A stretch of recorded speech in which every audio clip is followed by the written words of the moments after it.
teman-teman, jika teman-teman sudah menyaksikan pada video pertama terkait bagaimana atau kenapa pentingnya keterampilan public speaking, nah pada bagian yang kedua ini saya akan men-sharingkan beberapa langkah yang bisa digunakan untuk melatih keterampilan public speaking. Mari kita saksikan dan kita praktekkan. Teman-teman, para pengurus dan calon pengurus OSIS, hal ketiga yang akan kita bahas dan ini menjadi sesuatu yang bisa kita praktekkan dan harus kita latih adalah bagaimana kita membangun keterampilan public speaking. Paling tidak pada kesempatan ini saya menampilkan tiga langkah yang dapat Anda gunakan dan Anda latih terus-menerus, Sehingga dengan tiga langkah ini, saya harapkan, saya yakin Anda mempunyai keterampilan berbicara di depan umum menjadi lebih baik. Yang pertama apa? Yang pertama adalah kontrollah diri Anda. Kontrol diri Anda. Ini sangat amat penting. Untuk melatih keterampilan berbicara di depan umum, hal pertama yang sangat penting adalah mengontrol diri. Menguasai diri. Tidak usah menguasai orang lain, tetapi kuasailah diri Anda. Ada beberapa teknik yang bisa kita terapkan. Yang pertama adalah pernafasan. Biasanya seseorang ketika hendak berbicara di depan umum, di depan publik, dia merasa nervous, merasa gugup. Bagaimana jika mengalami gugup gemetar? Tenangkan hati dan pikiranmu, pejamkan mata, tarik nafas. Pelan-pelan, tahan, keluarkan. Pelan-pelan. Lakukan itu beberapa kali, maka dirimu akan tenang.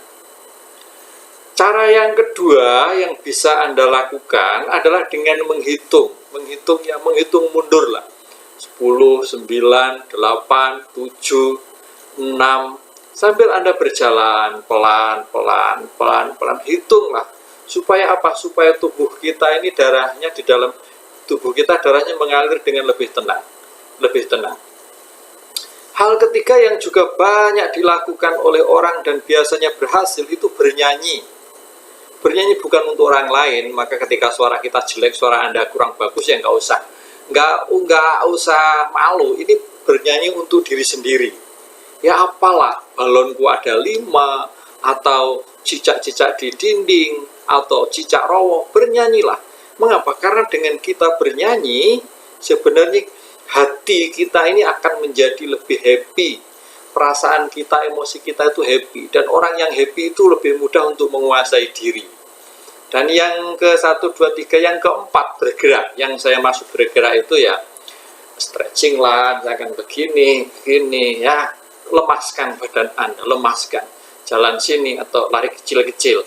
Nah, yang terakhir, yang juga sangat penting, sugesti diri Anda. Saya biasanya melakukan yang terakhir ini dengan mengatakan begini. Gus, kamu pasti bisa. Tenang saja, kamu pasti bisa. Karena kamu sudah mempersiapkan.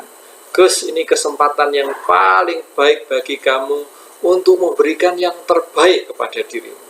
Dan saya biasanya menambahkan untuk orang lain, untuk anak murid saya, katakan ini kesempatan tempat yang paling baik untuk menjual dirimu, menunjukkan siapa dirimu sesungguhnya. Itu saudara, teman-teman, kontrol diri dan cara mengontrol diri. Yang kedua, ini amat penting, menguasai materi.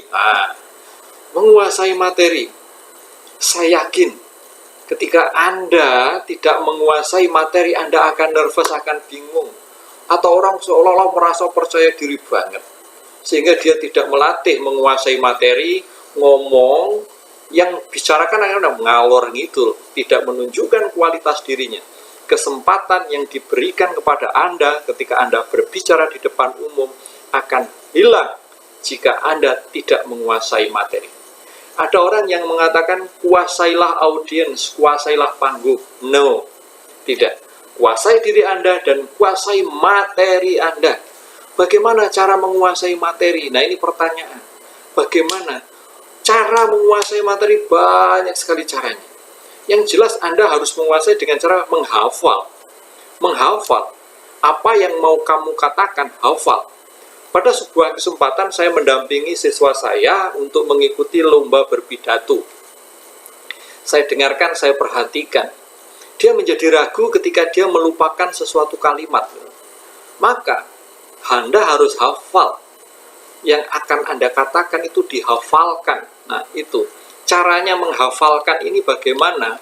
Nah, ini Anda pasti tahu siapa dia. Dia adalah seorang YouTuber hebat, seorang komedian, Raditya Dika. Dia mengatakan Anda akan lebih mudah menguasai materi kalau Anda menuliskan.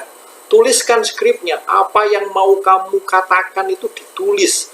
Bahkan pada saat kapan kamu jeda, pada saat kapan kamu mensisipkan sebuah joke lelucon, tulislah. Tulislah. Maka saya juga beberapa kali dalam sebuah kesempatan, saya membuat sebuah tulisan-tulisan kecil seperti ini.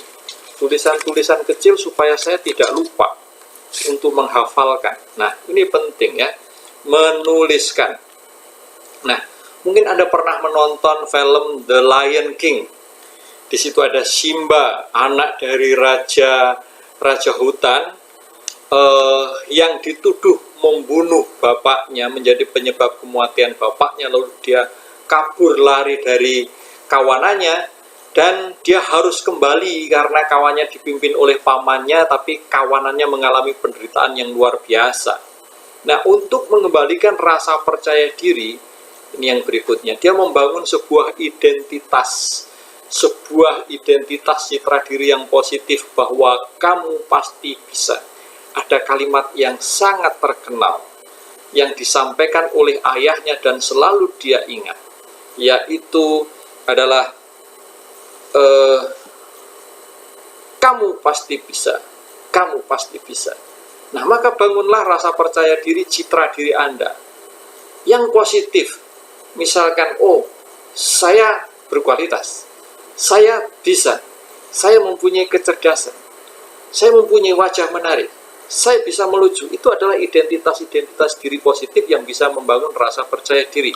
Dan yang berikutnya, ini sangat penting. Anda harus tahu bahwa efektivitas sebuah komunikasi sangat ditentukan oleh hal berikut ini, 3V ya. Ini adalah hasil dari survei yang dibuat oleh seorang dosen dari California University. 15% audiens itu menangkap dari pembicara itu melalui verbalnya, melalui kalimat kata-katanya. Ya, kata-kata biasa. Kalau Anda bercerita ngomong, kalau 15% saja yang dia tangkap. Tetapi 32% dari apa? Pemilihan kata yang tepat dan vokal. Yang dimaksud vokal itu adalah penekanan-penekanan seperti ini. Seperti tadi saya mengatakan, kuasailah diri Anda, kuasailah materi. Nah, ini bagian dari vokal, saudara. Dari vokal. Jadi, pemilihan kata yang tepat, kuasailah diri Anda. Nah, dengan tekanan ini namanya vokal. Dan rupanya, faktor yang paling besar menentukan seseorang menangkap gagasan yang kita sampaikan itu dari visualnya, dari apa yang dilihat oleh audiens. Maka kita harus menampilkan figur, gestur yang menarik. Maka sering Anda kalau suatu kesempatan berbicara di depan umum, gunakan bahasa tubuh, entah itu menggunakan tangan, menggunakan mimik, atau kadangkala Anda mendatangi audiens dengan sesekali mendatangi, tapi jangan terus-menerus pada satu audiens yang sama. Nanti Anda dipikir mempunyai sesuatu yang sifatnya pribadi. Nah, itu sangat penting, saudara, teman-teman. Maka berlatihlah untuk memilih kata yang tepat dengan tekanan-tekanan yang tepat dan visualisasi fisikal Anda. bahasa tubuh Anda.